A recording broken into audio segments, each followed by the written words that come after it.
বৃদ্ধ মানুষটাকে চলে যাইছে পুরীকে, চলে যাইকিনি ইন্দ্রদ্যুম্নকে সময় মাগছে যে ইন্দ্রদ্যুম্ন মহারাজ আমি কি 21 দিন সময় দিও, 21 দিনের ভিতরে আমি মূর্তি বানাই দেবো, কিন্তু একটা শর্ত আছে আমার না শর্ত কি হচ্ছে না যেউঠে মূর্তি বনা হবে তার মধ্যে চাঞ্চমুদ হয়েছিবে, ভিতর মূর্তি বনানোকে সাউন্ড বাহারে আসবে না, বাহার সাউন্ড ভিতর যাবেনি, বাহার কি হবে না কীর্তন সদাবেলে চলবে, এরকম শর্তরে আমার খানা পিনা ব্যবস্থা তার ভিতরে হবে, 21 দিন ভিতরে আমি মূর্তি বনাই দেবো। শর্ত তাকে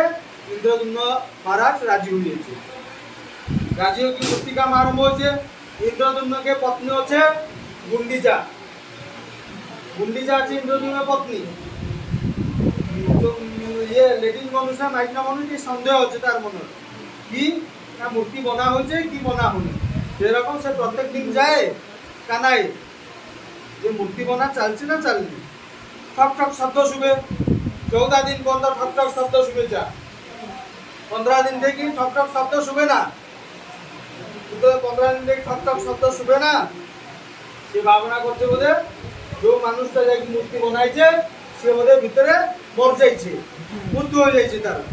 যত বুদ্ধ মানুষ আছে না যত মর যাবে আমাকে ব্রহ্ম হত্যা দোষ লাগবে, এরকম যেতবে ভাবনা হয়েছে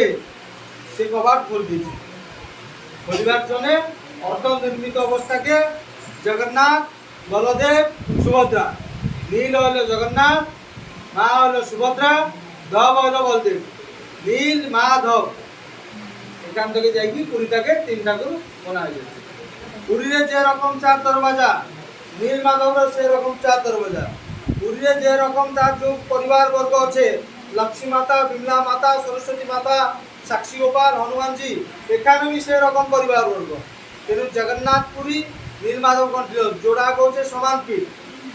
কিন্তু জগন্নাথকে 1000 বার দর্শন করলে যে রকম পুণ্য হবে নীল মাধবকে একবার দর্শন করলে সেরকম পুণ্য হবে। জগন্নাথ হচ্ছে মর্ত্যর বৈকুণ্ঠ আছে, কিন্তু জগন্নাথের মূল পিণ্ড হচ্ছে নীল মাধব, বুঝছে তো, পহিলা তীরথ পহিলা ধাম জহি বিরাজিত মাধব রাম, মাধব ভগবান হচ্ছে সত্য যুগের ঠাকুর আছে, সে যুগ যুগ ধরিকে রয়েছে, পাষাণ ব্রহ্ম হচ্ছে নীল মাধব বিগ্রহ, কিন্তু দারু ব্রহ্ম হচ্ছে কলিযুগকা ভগবান, যেটা কি মর্ত্য বৈকুণ্ঠ বলছে, জগন্নাথ মন্দির বলছে, কিন্তু জগন্নাথ মন্দিরটাকে কতজন ঠাকুর আছে, জগন্নাথ বলরাম সুভদ্রা 3টা ভগবান, মুখ্য হচ্ছে কি বলরাম, কিন্তু কেই বলে না বলরাম কা মন্দির আছে, সবাই বলতে জগন্নাথ কা মন্দির, কিন্তু মন্দিরটা কা নাম অনুসারে হয়েছে শ্রী মন্দির, শ্রী অর্থ লক্ষ্মী, মহালক্ষ্মী কা নাম অনুসারে জগন্নাথ কা মন্দির আছে, কিন্তু এখানে নীল মাধব মন্দির, ব্যাঘ্র গুহার মধ্যে জঙ্গল মধ্যে নীল মাধব ছিল, নীল মাধব হচ্ছে মূল ব্রহ্ম, এখানে যাই কিনে দারু ব্রহ্ম সৃষ্টি হয়েছে, ইয়ে যে নীল মাধবের ইতিহাস, নীল মাধব এরকম যাই কিনি জগন্নাথ বলদেব সুভদ্রা হয়েছে, জগন্নাথ কিন্তু সারা সংসার জানছে জগন্নাথ, বুঝছে তো, সরকার লক্ষ লক্ষ লোক যাচ্ছে, সবাই অনুদান দৌছে, সবাই অনুদান দেখি সেই ব্যবস্থা চলছে, এখানে কিন্তু জঙ্গল কা ঠাকুর আছে, जो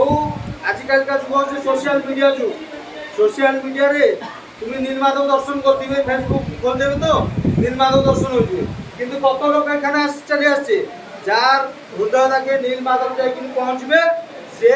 চলে আসবে নীল মাধবকে দর্শন করিয়া জন্য। আজকাল